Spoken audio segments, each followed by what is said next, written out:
This MLB Stats Leader Picks edition of the MLB Gambling Podcast on the Sports Gambling Podcast Network is brought to you by Hall of Fame Bets, the sports betting research platform for parlays, player props, and game lines.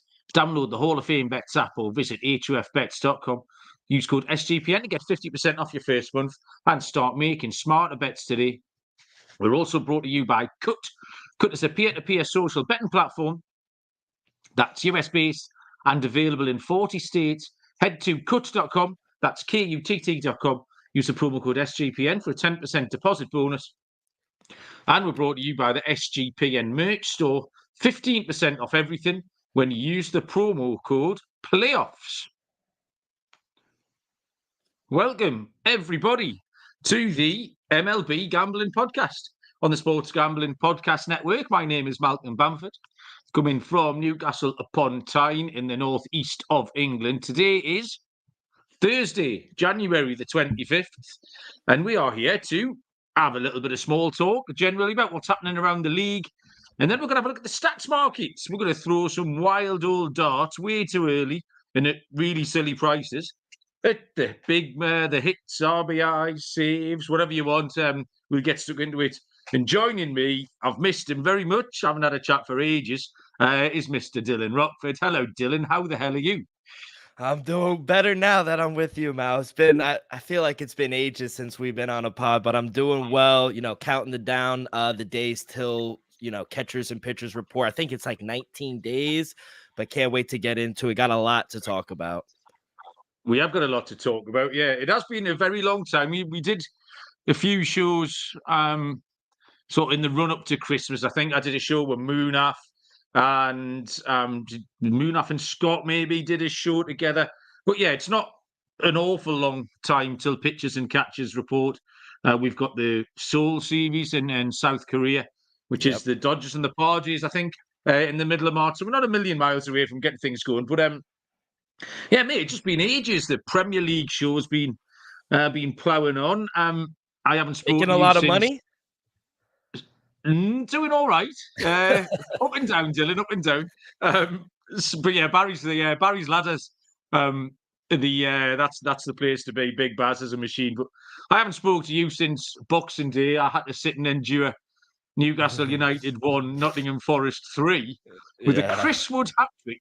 Chris Wood, who we sold to you, and me and Barry constantly take the piss out of him for being a little bit useless. And I was sitting there in the ground on Boxing Day, just with my head in my hands, just thinking about you and your stupid little face. Like, the whole thing was just absolutely ridiculous. And then Forest went to beat Man United a couple of days later. I got you some nice swag, Dylan, from the Newcastle game. I got you a programme.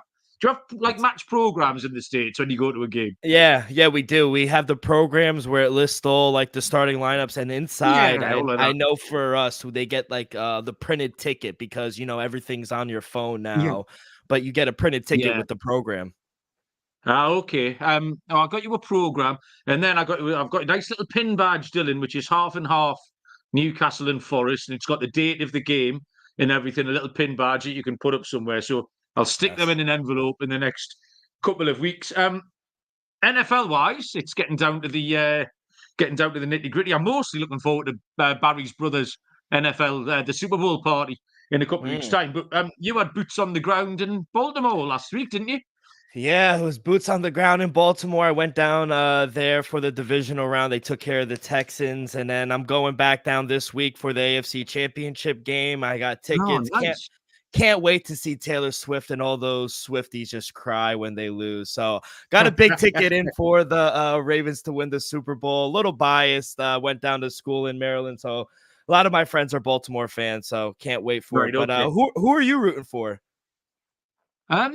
Short answer is I don't really care. I had a ticket on the Rams. I had some 50-1 on the Rams, and they played okay, but didn't quite get it done. I think the Lions is the best story. The Chiefs are a bit boring. And Patrick Mahomes gets on my tits a little bit. Yeah. Baltimore are just quite functional, I think. They're not that exciting. But Detroit, I think, listening to the Detroit fans, obviously I listen to Sean and Ryan every week. So there was Dick Puncher, who I think was a Packers fan. Yeah, I think he was. Yeah. He made me laugh every week. He's been one of the highlights of my NFL season has been Dick Puncher coming on the What a pre-game and the name. post-game.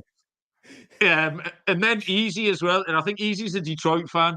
And obviously Noah as well. I've changed a few messages with Noah. And I think historically the Detroit fans have been so downtrodden in every team that they've got.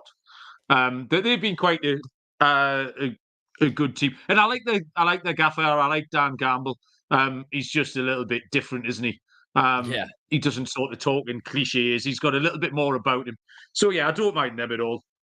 But yeah, ultimately I don't care. I'll bet something and I'll cheer that on, is what I'll do. The comment section is live. TVDBJ's first in. What an absolute machine that lad is. Catfish Dilly. Duke is a regular in the Premier League stream, so he must be absolutely sick of my voice at the moment, is Duke. Rockies fan as well. Unlucky Duke. Not much hope for the Rockies this season. Just general baseball stuff. I was trying to have a little look at the sort of the transactions ledger, things that have happened, and it has been relatively quiet recently. Going back sort of the first week in January, you got Teoscar Hernandez, 1 year, 23 million to the Dodgers, where everybody else went. And then Robbie Ray went to the Giants. Robbie Ray famously of the tight pants and all the strikeouts that I won, actually, my Robbie Ray pick a couple of years ago for Haniger and DeSclafani. I'm going to talk about Sean Manaea because we're going to talk about the Mets in a minute, Dylan. And then Marcus Stroman to the Yankees. I saw that. Josh Hader was an interesting one to Houston. Mainly, that was the first one this season where I saw fantasy players start to lose their mind a little bit, because it was a lot of people who drafted Ryan Presley and a lot of people who drafted Presley with Abreu as a handcuff, and then Hader swoops in. So that was the first lot of drafts out the window with the Hader signing. So that made me laugh a little bit. And then what we've seen, Joey Gallo to Washington. So yeah, there's still bits and bobs to happen. But after the couple of blockbuster signings we had before the new year, it has been relatively quiet. But Sean Manaea to the Mets, but the Mets haven't really made any big moves, Dylan. So I mean, where do you stand at the moment with how New York are looking? It's going to be a frustrating up and down year. I think we're not really going to compete. I know we avoided arbitration with a bunch of the guys. Pete Alonso, I'm very frustrated we couldn't get a big deal done with him. Adrian Hauser, we also acquired. We avoided arbitration with him. Drew Smith, Joey Lucchesi, David Peterson as well. So, I mean, I really don't know what to do with this rotation. Obviously, you have Kodai Senga going to be the number one. We did add Luis Severino. I don't know about him. I do like Harrison Bader. He gets along well with Pete Alonso. He's going to be good for the outfield. I do like that. But, Kodai Senga, Jose Quintana, Tyler McGill, Joey Lucchesi, there's just no guys that are really going to put you over the edge. It's crazy how you go from Justin Verlander and Max Scherzer to this starting rotation. So you got to imagine the Mets are going to at least try to stretch Kodai Senga out a little more. He pitched 166 innings last year. You got to imagine they're going to push him a little more, maybe to 200, 189, 190 innings this year. But, there is some depth in the rotation. I don't know. You got a lot of prospects through all the trades that we got, like Christian Scott, Dominic Howell, Taylor Stott.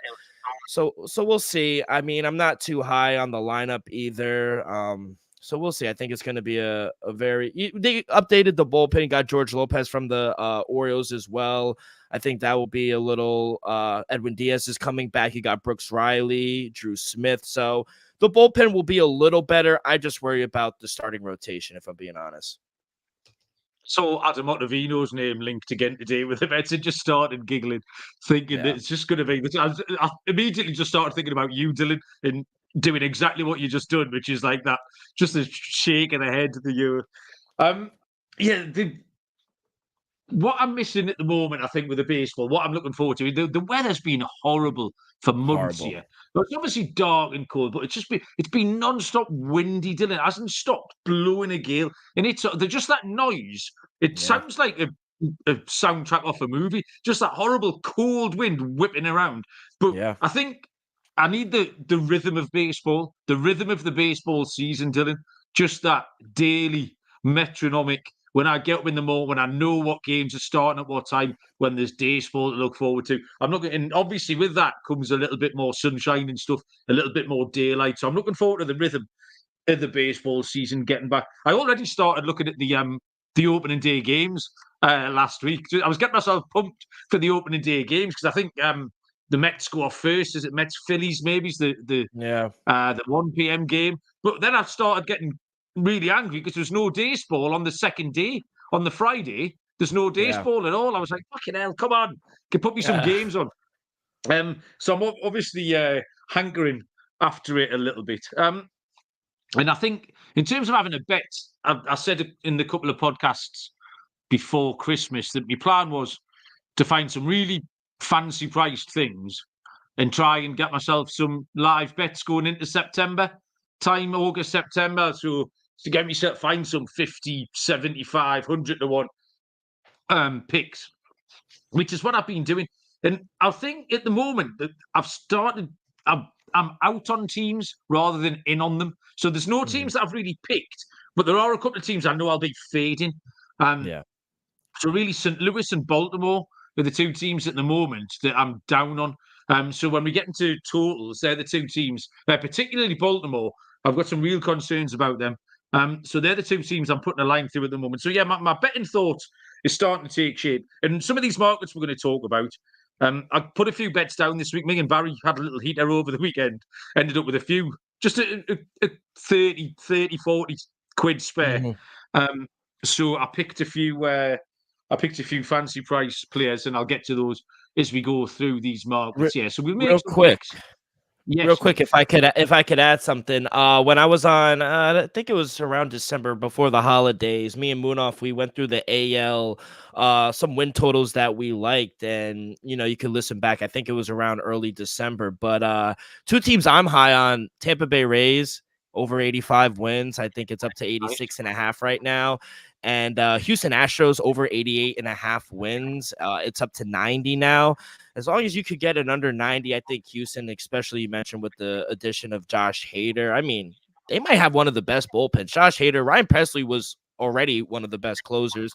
Got Brian Abreu as well. That 7, 8, 9 inning is, I mean, the back of their bullpen is going to be very scary. So those are two teams that I'm kind of high on, and I know you mentioned two teams that you're kind of low on. Yeah, and the fact that the line's moving in the right direction as well, Dylan, tells you that you're on the right track with them. We'll get stuck into some markets after I've told you first about Underdog Fantasy. Great way to play alongside your favourite fantasy players all season long. NFL, NBA, NHL, college basketball and football. Just pick Kyra Law on your favourite players. Fantasy stats, cash in. You can win 100 times your money with the spicy plays if you get involved in that. So watch along, make your picks, maybe make a little cash over on Underdog's mobile app or website, underdogfantasy.com. Sign up with the promo code SGPN. Underdog will double your first deposit up to $100. Underdog Fantasy promo code SGPN. If you haven't listened to the Premier League Gambling podcast, go across and listen to that. And me and Baz have finally got access to Underdog. And we're going to start putting out some Premier League Underdog lineups. And we've got our own little promo code as well. So, Duke, that's aimed at you in the chat. And everybody else can use the Premier League sign up and get over onto Underdog Fantasy. Right, we'll start here with Dylan. Hits. Most regular season hits. I'll give you just the top of the market. And then I'll take you through a couple of my thoughts here. Your favourite is 8-1 and is Luis Arias. Arias was on that quest to hit 400 for maybe 2/3 of last season before fell away a little bit. Ronald Acuna, who's at the top of a lot of these markets involving offences at 9-1. Bo Bichette 10-1. Freddie Freeman 12s. Julio Rodriguez 14s, Bobby Witt 16s, Trey Turner 18s, 20-1 bar that. And looking at the profiles, it's no surprise that it's your premium players up there. The couple of things you need here is opportunity. So 7 of the top 8 had 640 plus at bats. So you've got to be up there. You've got to be standing in the box to be in with a chance. The people who didn't, Luis Arias played 147 games, and Bo Bichette only played 135 games of the top players, and that's quite a drop off. So looking at the projections, I think you've got Acuna, Freeman, and Arias are all up there. But Bo Bichette's the one who stood out for me because he was very close last year. He was in the same conversation, but he did play sort of 15, 17 games fewer than a lot of the other players. So 10-1, I think Bo Bichette's a really good price. And then I'm trying to find someone in a lot of these markets that I think the books have overlooked. Someone who's on pace but missed time, or is there enough improvement in the game? And another one that stood out to me was Corey Seager. Now, he finished 37th in this category last year. He had 156 hits, where we're saying the leader was, 217? So he's 61 behind, but he only played 119 games. Now, that's a chunk. You're getting on for nearly a third of what everyone else was doing. He hit 327. And out of all the other people in the second tier, his chance stands out an absolute mile. And he's at 20-1, Corey Seager. And then someone I have bet, one of these little bets I have put on, just because I wanted this player somewhere in my portfolio because he's an absolute unicorn and we don't know what he's going to do, especially not pitching, is Shohei Ohtani. 135 games last year, and he finished on 151. So again, he was 60 odd behind, but he hit 304. He's not pitching, so he won't need this extra couple of days rest, and he's just not normal either. So yeah, I think Bo Bichette can challenge at 10s. Of a bigger prices, Corey Seager at 20s, and I have bet Shohei Ohtani at 33-1. Yeah, 3 guys I bet on. One of them was Corey Seager. That's kind of like the middle of the pack, 20-1. Like you said, he finished with 156, but just 119 games, and he owned the 5th best batting average and 4th best expected batting average. That's via StatCast in the league. So I think if he can remain healthy, he's definitely a contender in multiple categories. So I like the 20-1 Corey Seager. One that's a little up there, Freddie Freeman, 12-1. He finished just 6 hits behind Acuna last year. Now he gets added protection in the heart of the lineup with Shohei Ohtani. I think he's going to, whether they put him in the 2 slot and, more pitchers are going to attack him and be more cautious with Ohtani. However they do it, even if they put Freeman in the 3rd spot, maybe I'll turn to Acuna, but I like Freddie Freeman in that 2 spot, and I think they're going to challenge Shohei in the 3 spot. So 12-1, I like Freddie Freeman. I like Corey Seager, like I said. In a long shot, 80-1, give me Vlad Guerrero Jr. I like him. I think he's one of the guys I think could have some positive regression.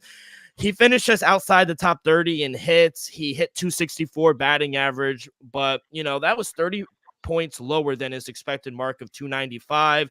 That's the biggest discrepancy between the 2 numbers among like everyday players. And I feel like if he gets a little more batted ball luck in 2024, I think he could be a real contender in that Blue Jay lineup. So 80-1, I think it's a nice little sprinkle. So give me Vlad Guerrero Jr. Vladdy's definitely one of those players who, when you start playing spring training bingo, the best shape of his life, there's always one player who comes in the best shape of his life. And it's normally a bit of a fat one who comes, he's lost sort of 25 pounds. Vladdy fits into that market. He'll turn up and everyone, whoa, look at Vlad, he's in the best shape of his life. And that 80 will start disappearing. But I love a bit of spring training bingo. There's all sorts of things going on in there. Home runs, Dylan. We'll get to the big botters now. The market is led by, unsurprisingly, Aaron Judge at 4-1. You have Matt Olson at 7s. Polar Bear, your guy, Pete Alonso, at 8-1. And then Shohei Ohtani 9s, Kyle Schwarber 10s, Jordan Alvarez at 11s, 16-1 bar, which brings in Fernando Tatis, Juan Soto, and Ronald Acuna Jr. Last year it was won by Matt Olson, hit 54 home runs. Kyle Schwarber chased him home with 47. I just think, in terms of Aaron Judge, he's obviously there for a reason, but 4-1's too short. I don't want to take a 4-1 shot in any of these markets, and a 4-1 shot with health concerns doesn't really appeal to me. Matt Olson is an incredibly fair price. If you're in a position to back someone at 7-1 season long, and he's almost bulletproof. He played 162 games last year for the second season in a row. Before that, he played 156 in the season before. That was the COVID season. He played all 60. So that's 6 games in 4 years he's missed out. So he's going to be there. And like I say, he won this race by 7 last year. 7-1 is an incredibly, like I say, a really, really fair price.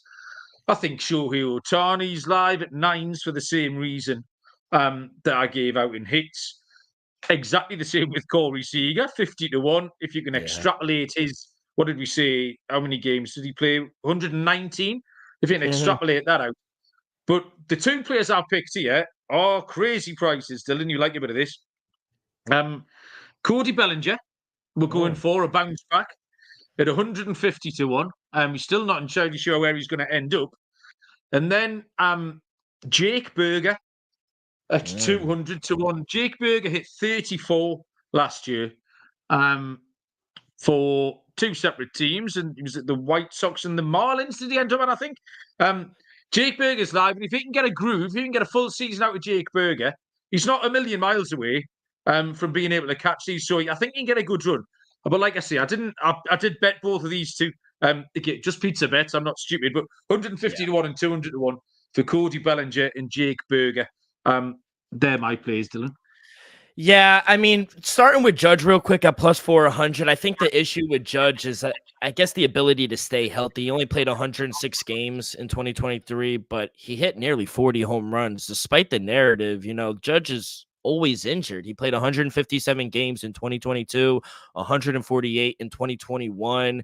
He missed time last year. He had that freaky injury when he crashed into the wall. So God willing, if he could avoid missing significant time, I understand the price, but like you, I just can't get on that plus 400. Now, plus 750, I put a sprinkle in already for Matt Olson. I mean, how can we not include the reigning leader as a contender?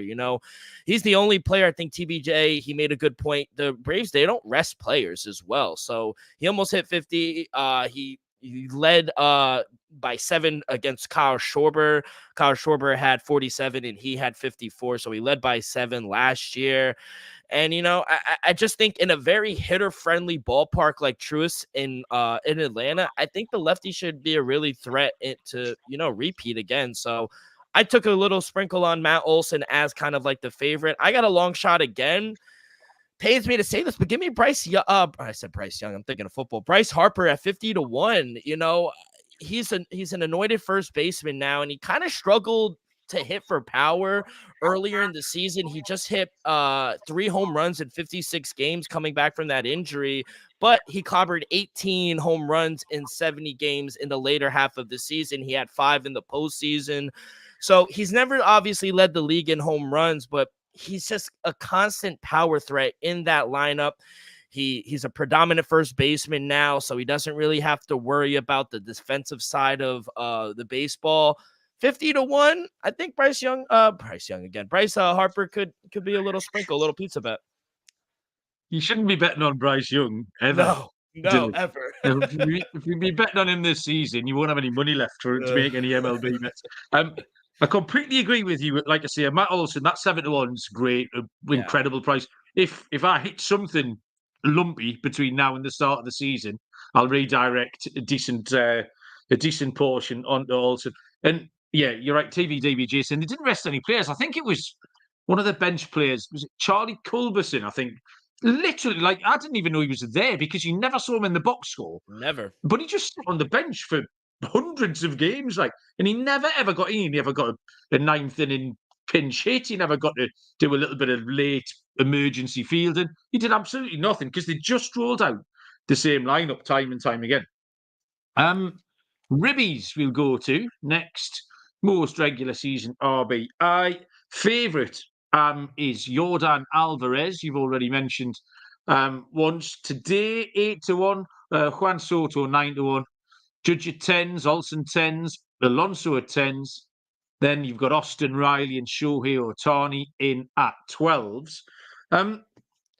So Pete Alonso caught my eye first up. He finished second last year in this category, but he only hit 217. Now, his previous seasons, he hit 271 and 262. Will he still be leading off, Dylan, do you think? I think so. Do you? Yeah. Because that's a bit of an issue, but he had 131 ribbies in 2022. So if he can get his batting average back up, somewhere he's got to as well, by the way. He can't hit 217 again. So that would an increase in batting average will put him much closer. So 10-1's a fair price. I'm going to mention Cody Bellinger again, because I just think he's going to have a good year. He's actually unlisted at the moment, so there was no price at all for Bellinger. But the one that caught my eye is Ozzy Albies at 100-1, Dylan. Finished fourth in this category last year, only played 148 games, so there's a little bit of room for improvement. Hit 280 last year, but he's hit 295 before. So if you can get those extra 14 games and an extra 15 points of batting average, that's going to put him right in the mix here. And if he can get back up the order as well, because he does tend to bounce around the order. If he can cement himself a place in the top half of that order, Ozzy Albies is live for me at 100-1 for the most ribbies, Dylan. Did you see? I think one of the networks, I think it was maybe MLB, they put the top 10 second basemen in the league, and Ozzy Albies was not there. I mean, that's criminal. They've been. I think that's a troll account. It has to be. They've done it with every position, and everyone's been absolutely dog shit. It looks like, who's that bloke I don't like with a big tongue? Mad Dog. Yeah, he's the worst. I noticed he was getting some heat for saying terrible things about. And you said Patrick Mahomes was the greatest ever quarterback ever in the history of ever. He gets on my tits. I don't like him at all. Yeah, those lists on MLB.com positionally look like the sort of rubbish he would throw out. Yeah, I mean, I hate to admit it, but since he's a Brave and I'm a Met fan, but you gotta respect Ozzy Albies. I agree. I got him 12-1. He ranked 6th in RBIs, just 12 behind Adolis Garcia. Similar to Adolis, because I do like Adolis Garcia. He's at plus 500. He's in the heart of the lineup and one of the most productive lineups in baseball. He has the green light. He kind of sometimes it is frustrating to watch Adolis Garcia swing the ball, but his ability to heighten and kind of just get bat to ball. I kind of like Adolis Garcia plus 500. Like I said, Ozzy Albies. Looking at here, Dylan, sorry. Yeah. Have you got these prices? Is this for most regular season RBIs? Yeah, RBI leader at plus 500. I got it at Bet365 and BetMGM. Because I've got Adolis Garcia at 33-1 and Ozzy Albies at 100-1. So I don't know if we're looking at the same thing here. Yeah, no, I got 12-1 Ozzy Albies, but regardless, I do like Ozzy Albies as well. I think he in that heart of the lineup as well. He gets plenty of RBI opportunities with that Atlanta stacked lineup. Ronald Acuna hitting on the top of the lineup. He's stealing every base as well. We'll talk about that. So I think he has some opportunity as well. Long shot, I had to throw a Met in there. Francisco Lindor, I think he's kind of settled in. He had a rough first year with the Mets. He's kind of owned up into it. He was a top 5 shortstop last year, regardless of, the awful start he had. He was just 15 RBIs behind Adolis Garcia. So I know the offense is kind of mediocre right now, but I think in that number 3 spot, I think Francisco Lindor, I got him 28-1. I don't know what, these markets are way off, Dylan. I don't know if you've filtered something in your market, because I've got, like I say, I'm looking at Lindor's at 150-1 here with Ozzy Albies at 100. And who else did you mention? Adolis Garcia at 33-1.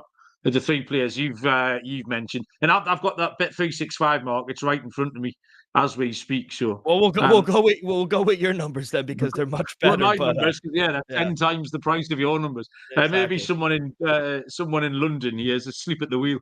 But yeah, I definitely think my prices are more You think more exotic than yours. what do you think about Francisco Lindor, my long shot? You think he'll have an all right season? Yeah, I like him. He's a good player. He's fun. He should be settled down. He's a little bit older. He sort of. I had a little bit issues with his. I well, not necessarily his attitude, but sort of his concentration, little things like that. Yeah. But he's a bit more of a veteran sort of presence now. And you just need the Mets to be able to put it together. I think, yeah, I wouldn't put you off. I mean, the market's absolutely wide open. I wouldn't put anybody off picking anyone in this market. It's just pay your money and take your choice. What we got? We got steal saves. Yeah. And I think that's it to come. So we'll get And onto that. strikeouts. Okay. Corner, if I've done them, you might have to take charge of it. I have backed someone. I've made one bet for strikeout, so I can throw him out. Cut is a peer-to-peer social betting platform, US based, available in 40 states. Ryan Kramer has been cleaning up over on Cut. So go and join him. Take some of his NFL slot machines winnings off him. P2P social betting is a new way and a better way to bet. You can bet directly against your friends or other users on sports, politics, pop culture, anything you like. Cut offers low vig and fully customizable odds so you can create your own bets. The social features, Cut handle all the payments, cashback rewards and stuff like that. Thing to do here is head to cut.com. That's KUTT.com. Use promo code SGPN for a 10% deposit bonus. And Hall of Fame bets, helping us to win bigger by betting smarter this NFL season. The sports betting analytics platform for parlays, player props, and game lines. Research NFL, NBA, and soccer bets with historical stats and data. Put your parlay ideas into Hall of Fame bets parlay optimizer, and they'll do everything for you. Give you hit rates broken down by leg, expected probabilities, tell you who's hot, who's not, all the good stuff. So stop betting in the dark. Join over 30,000 users researching with Hall of Fame bets to craft more intelligent, data-driven parlays. Download the Hall of Fame Bets app or visit hofbets.com and use the code SGPN to get 50% off your first month. Start researching, start winning with Hall of Fame Bets. And finally, don't forget to get in the merch store. Get some stuff out the merch store. MLB gambling podcast stuff available in there. 15% off everything from now till the end of the month with the promo code PLAYOFFS. Where are we going next? Steals. So this is a bit of an odd one. This is I can't find the steals. There it is. This is the market where you've got the shortest price favourites here. It's you've got definite tiers in the steals market. Ronald Acuna Jr. is 6-4. I'm using UK prices here. I'm still on Premier League time. He's plus 150, Ronald Acuna. Estuary Ruiz of the Athletics is plus 275. Corbin Carroll at 5-1, and then it's double figure prices. People after that: Ellie De La Cruz, Bobby Witt, CJ Abrahams, 25-1 after that. So it's quite a sort of a short market if you are going to take one of the top boys. So and they're so far ahead, really. Your only option is to, if you're taking anyone further down the list, is you're doing it on an injury basis, and like you never really feel good about that because if they stay fit, there's no reason why Acuna is not going to go nuts again, and Ruiz the same. So this isn't the kind of market I'll be getting involved long term. If you put a gun to my head, Dylan, and gave me $50 and told me to put in someone, I think Corbin Carroll at the prices could catch him at 5-1. But apart from that, like the fact that it's a two-pronged attack at the top of the market makes it one of the less appealing bets at the moment. Yeah, I mean, the two guys that came to mind, obviously, the first two, Ronald Acuna and Ruiz, Acuna, and the gap between those two, and who was the third guy? It was Corbin Carroll with 54 stolen bags. it's the Grand Canyon, like the gap between those two and the third player, Corbin Carroll, is just so big. He led the league. Cunha was 73. First time in his career, he's paced both leagues. In the second time, he's led the National League. And he had 37 in 2019. It was the COVID year.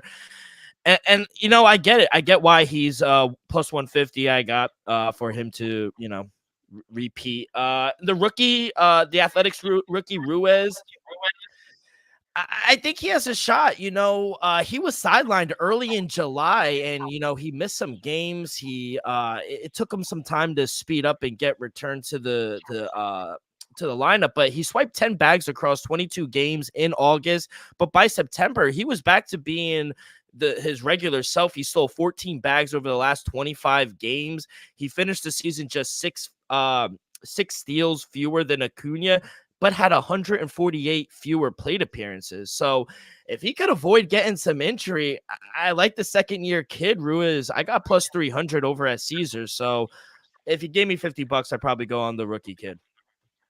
Yeah, they're just going to let him run. I mean, Oakland have got absolutely nothing to play for. They just do what they want. So, yeah, absolutely live and kicking. The next market is one that I really do like for a couple of reasons, and that's the saves market. Emmanuel Classe, the current holder, he won last year, is plus 550. Josh Hader, newly of the Houston Astros, 7-1. Your man, Edwin Diaz, at 8-1. Then we hit the double figure prices. Paul Sewald, 10s. David Bednar, 10s. Ryan Presley, can't believe he's still sitting at 11s after Hader signed. 12-1 bar. So part of the reason I like this market is that you don't necessarily have to be on one of the big teams. So Class A won it last year. Cleveland, a very average club. And it was the closers for Pittsburgh and San Francisco and Cincinnati that were in the running to win this last year. So you can kind of look all over the league for your winner. Class A is good value at 11-2 to repeat because nothing's changed there. I don't know what else is going to change. It does help closer when they're not on the Dodgers, because the Dodgers are going to be winning games 9-2 rather than squeaking out 4-3s every week. I like the look of Camilo Doval at 14-1. Just because he's been there and done it before, he's proven. And the Giants do fall into that category, the type of team that I want, sort of these middle teams. But I have gone for a 40-1 shot here, and my pick is going to be Clay Holmes. Clay Holmes is projected 32 saves.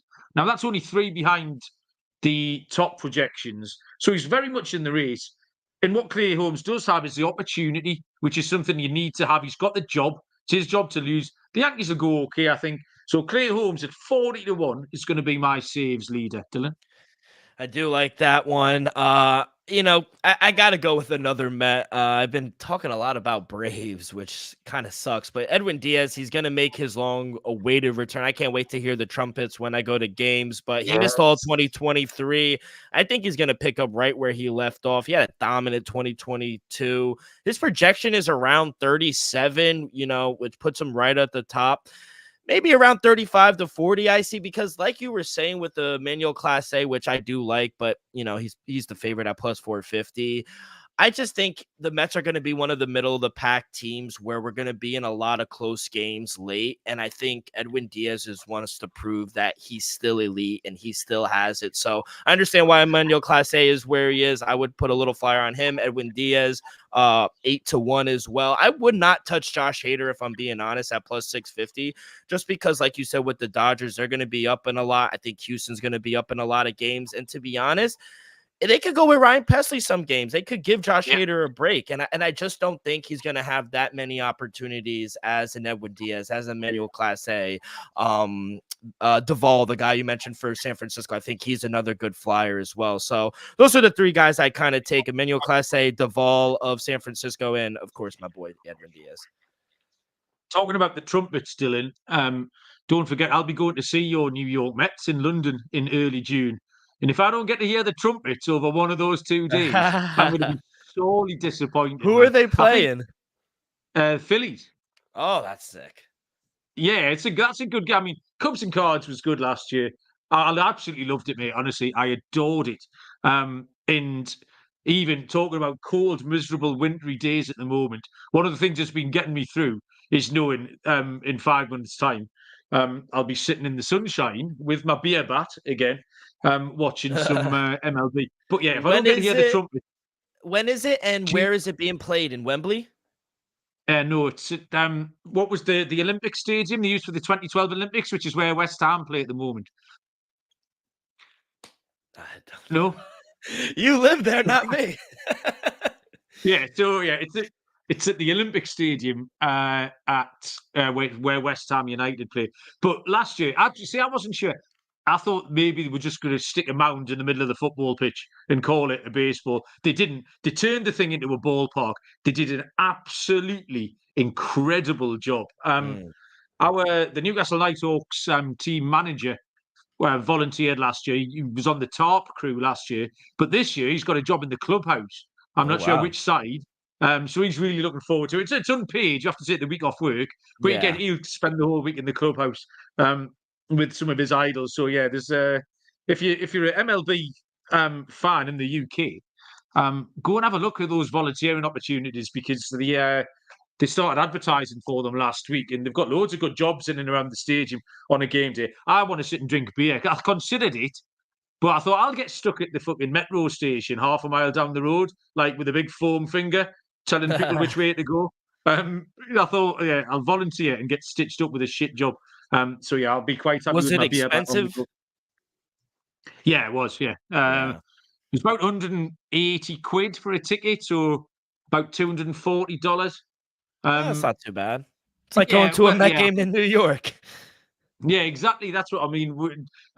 For a one-off, I can get into a Newcastle United game for £35. So spending 200 on a baseball ticket is a lot for me. But it's a one-off treat, and you have to travel to London hotels and train fares or petrol money, all of that. So it was an expensive weekend, but it was fun. Nags has joined us in the chat. Nags, hey, how you doing? Right, one more category, Dylan. You can take the lead on this one, because I have made one bet, but I haven't made any notes for some reason. Strikeouts. I can take you through the top of the market. Unsurprisingly, it is led by Spencer Strider at 5-4. Gerrit Cole 9-1, Kevin Gausman 11-1, and then you're out to 20-1 bar. So very competitive market. That takes in Hunter Green, Kodai Senga, and Tyler Glasnow. So for your K's, Dylan, where are you going? Yeah, I got three guys I'm targeting. Spencer Strider, I think he's the obvious choice. He destroyed the competition. I got him at plus 200 over at Caesars. You know, he ended the last season with 281. And I think he's projected to do the same in 2024. You know, I think he could. I don't know if he'll get back to 281. That's a lot, but he had 31 more than Gerrit Cole, who, you know, he leads the pack in the Atlanta rotation. So, I think he can get it. I just don't know if he'll get back to 281. So I think it is worth a shot. For Spencer Strider, he's a strikeout machine, and I think he is priced accordingly. So a little middle of the pack guy. I was on him last season, and you know, he definitely served for the purpose. Kevin Gausman at 14-1, I got over at Caesars. You know, he finished second in strikeouts behind Spencer Strider, and you know, he finished with the third most strikeouts per 9 innings among qualified pitchers last year. And I think if he could reach 200 plus innings in 2024, I think he's going to be right there in the top 3 in strikeouts again. He's another strikeout machine. I love Kevin Gausman. So at 14-1, I like Kevin Gausman as well. And a long shot, 50-1, give me Kodai Senga. You know, it's just pure value. I mean, you know, he finished 15th in strikeouts last season, but he owned the 5th most K per 9 with the 6th best strikeout percentage among qualified starters. And that just came in his rookie season. I mentioned it earlier in the show. He just threw 166 1/3 innings last season. And I mentioned the struggles of their rotation. He is clearly their number one ace. They're going to stretch him out this season. I don't know if he gets to 200 innings because you want to kind of ease him into it, but he pitches 180, 184 innings. He could definitely get up there in the top 5. He's the master of the ghost fork. So give me Kodai Senga 50-1 long shot. I think you've put a New York Met up for 5 of the 6 categories there, Dylan. You might have missed one out. We're back. It's a Mets podcast. I've put one bet on. Now, honestly, I can't remember when I did this or why I did it. And if I gave you 50 guesses, I don't think you could name who my bet is. It's possible I was a bit drunk because I've put £7.41 on this person, which is an odd number to bet. Although it looks like it's one of those things that I don't know if you do this, where you tidy your account balance up to the nearest whole number. Yeah, I do that, yeah. So if I've got 47 quid, I'll put the 7 quid on someone. So I've got £7.41 at a price of 80-1 on Cole Raggins. Cole wow. Raggins? Yeah, I have no idea. I can't tell you why I did it. I can't tell you when I did it. But it's there. It's sitting in my underneath my bets tab. So yeah, that's all I'm going to say on that one. I'll be Real cheering quick. on I'm looking at the odds right now. I mean, it's going in your favor. I see Cole Raggins 60-1. So mate, you that's see, some value. I'm moving out here, moving lines. Still in my £7.41. Carries quite a bit of weight across the Atlantic Ocean. Elliot Lane, hiya Lane, MLB podcast regular. Lane is in the chat. We don't have to mention that I picked the Diamondbacks last year, Lane. That's very kind of you. I think we're done, Dylan. We made lots of picks. I enjoyed that. It was nice just to, like I say, just to feel a little bit of baseball around. It's not far. It's on the horizon, Dylan. Anything else you want to tell the people before we let them go? No, football, only 3 games left. UFC in the thick of things. Hey, if you're not doing anything this Saturday, I don't know what your deal is with the WWE realm, but we got big Royal Rumble. We're on the road to WrestleMania as well. So gonna be the Royal Rumble this Saturday. But locked and loaded. You got basketball, Forest, big game tomorrow. Big game for Forest. Gonna have my jersey on. FA Cup, isn't it? FA Cup. Bristol City. Yeah, Bristol City, exactly. I'm doing dry January. I'm doing good. Just 25 days in, no alcohol so far. I usually get belligerent during the baseball season, but not anymore. I'm going to use that word, yeah. Staying sober for the time being. A little bit of Cockney rhyming slang, Dylan. Bristol City is Cockney rhyming slang for titties. And everyone would use it. So if I'm walking down the street with my dad and there is a nice young lady, my dad will say, "Look at the Bristols on her," and that's what it means. It means Bristol Cities. So that's where Nottingham Forest are tomorrow. So we'll be looking at the Bristol Cities tomorrow night, Dylan. Love it. Thanks, mate. That was a load of fun. Thanks everyone who joined the chat. We do appreciate it. Go and check out the Premier League Gambling podcast if you want to listen to more of me, but mainly Big Baz, because he knows what he's talking about. So yeah, thanks everyone. Keep liking and subscribing and all the other things. It does help us out. Baseball on the rise, and can't wait. We'll get into the rhythm. We're going to have a really good year this year. I can feel it. Keep your eyes peeled for the preview pods coming out. We'll be doing everything. Division previews, win totals, you name it. But until next time, we will see you down the road. Cheers.